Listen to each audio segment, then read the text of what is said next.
Hi friends, അങ്ങനെ ഇന്നിപ്പോൾ അതിരടി ഈ സിനിമ കാണാനായിട്ട് വർക്കല ഹോക്കി മൂവി മാക്സിലാണ് എത്തിയിരിക്കുന്നത്. അപ്പോൾ ഈ ഒരു സിനിമ ഇന്ന് റിലീസാണ്.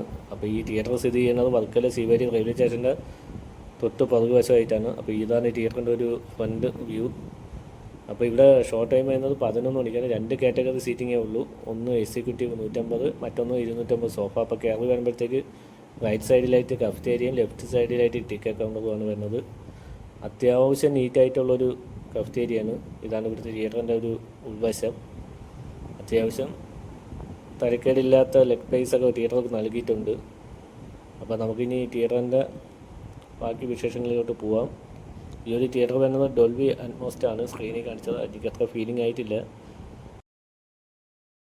ഫ്രണ്ട് സ്ക്രീനിൽ നിന്ന് പുറകിലോട്ട് വരുമ്പോഴത്തേക്ക് 6ാമത്തെ റോയിൽ നിന്നിട്ടുള്ളൊരു വ്യൂ ആണ്. അത്യാവശ്യം നീറ്റായിട്ട് ഇവിടെ ഇരുന്ന് കാണാം. പക്ഷേ ഫ്രണ്ടിലോട്ട് പോയി കഴിഞ്ഞാൽ കുറച്ച് ബുദ്ധിമുട്ട് അനുഭവപ്പെടും. അപ്പം ബ്ലാക്കിൽ ഗോൾഡ് കളർ വാം ലൈറ്റ് കൊടുത്തിട്ടുള്ള ഇൻറ്റീരിയറാണ്. പിന്നെ ബ്ലൂവിൽ സൈഡ് വാളിൽ ഇൻറ്റീരിയർ ലൈറ്റ് കൊടുത്തിട്ടുണ്ട്. അപ്പോൾ ഇനി ലൈറ്റ് ഓൺ ആയിട്ടുള്ളൊരു വ്യൂ കൂടെ നോക്കാം.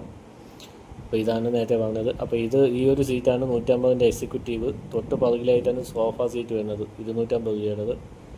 ഇത് ഏറ്റവും പുറകിൽ നിന്ന് ഫ്രണ്ടിലോട്ട് നോക്കുമ്പോൾ വ്യൂ ആണ്. അപ്പോൾ ഇനി നമുക്ക് നേരെ സോഫ സീറ്റിലോട്ട് നോക്കാം. ഇതാണ് നേരത്തെ പറഞ്ഞ ഒരു സോഫ സീറ്റ്, 250 രൂപ. ഇനി നമുക്ക് പാർക്കിങ്ങിലോട്ട് വരുമ്പോഴത്തേക്ക് പുറകുവശത്തിലായിട്ട് അത്യാവശ്യം നീറ്റായിട്ടുള്ള പാർക്കിംഗ് ഏരിയ അവർ ഒരുക്കിയിട്ടുണ്ട്. ഫ്രണ്ടിലാണ് 2 വീലറിന് പാർക്കിംഗ് വരുന്നത്. ഈ സൈഡും കാർ പാർക്കിംഗ് ഏരിയ തന്നെ. അപ്പോൾ ഇത് നേരത്തെ ഞാൻ പറഞ്ഞില്ലേ, റെയിൽവേ സ്റ്റേഷൻ്റെ തൊട്ട് പുറകുവശത്തായിട്ടാണ് ഈ ഒരു തിയേറ്റർ വരുന്നത്. അപ്പോൾ ഇതുപോലെ റെയിൽവേ സ്റ്റേഷൻ്റെ അടുത്ത് വരുന്ന നിങ്ങൾക്കറിയാവുന്ന തിയേറ്ററുകൾ കമൻറ്റ് ചെയ്യുക. അപ്പോൾ ഈ ഒരു തിയേറ്ററിലേക്ക് അത് സിനിമ കണ്ടിട്ടുള്ള നിങ്ങളുടെ അഭിപ്രായം കൂടി കമൻറ്റ് ചെയ്യുക.